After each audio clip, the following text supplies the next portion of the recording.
రజనీకాంత్ అంటే మీలో ఎంతమందికి ఇష్టం? ఎప్పుడు ఆయన స్టైల్నే చూస్తుంటాం కానీ ఆయన ఫిట్నెస్ని 75 ఇయర్స్ సెలబ్రేట్ చేసుకున్నా కానీ ఇప్పటికీ ఎలా ఉన్నాడు? యంగ్ కుర్రోడ్లాగా చాలా స్ట్రాంగ్గా ఉంటారు కదా. మరి అలా అతనికి ఎలా సాధ్యమైందని ఒక ఇంటర్వ్యూలో అడిగితే ఆయన చెప్పినటువంటి ఏంటో తెలుసా? ఒక 5 తెల్ల పదార్థాన్ని వదిలేశాడంటండి. అవేంటో తెలుసా? నెంబర్ 1, తెల్ల బియ్యంలోనైనా కాస్తో కోస్తో ఉంటుందేమో కానీ మైదా అండి. మైదాలో జీరో అండి. అవి గోడకి ప్లాస్టర్లు అతికించుకోవడం తప్పితే దేనికి పనికిరావు.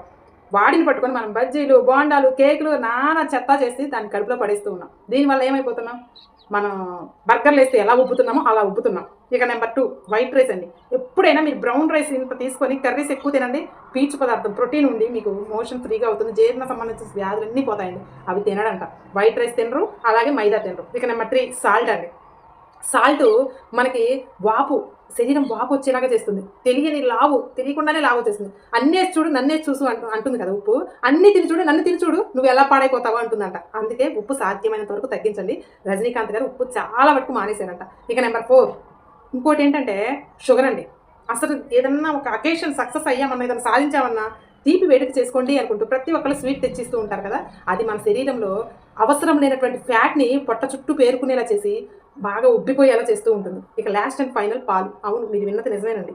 పాలు ఒక ఏజ్ వరకు ఓకే. ఒక 40 అలా దాటిన తర్వాత పాలు అసలు అవసరం లేదండి మన బాడీకి. 40 వయసు వరకు ఓకేనండి.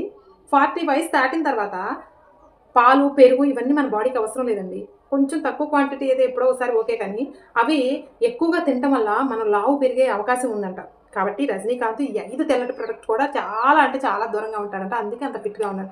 మనమేమో ఆయన నోరు కట్టుకుంటున్నారు, మనమేమో నేర కట్టుకోలేక నెల కోసం భారీ కాయాన్ని ఇబ్బంది పెడుతూ ఉన్నాం. షుగర్లు, బీపీలు, గుండె జబ్బులు, కాలేయం, ఎన్నో సమస్యలు వస్తూ ఉన్నాయి. ఇవన్నీ రమ్మంటే రాకుండా ఉంటాయా? మీరే చెప్పండి.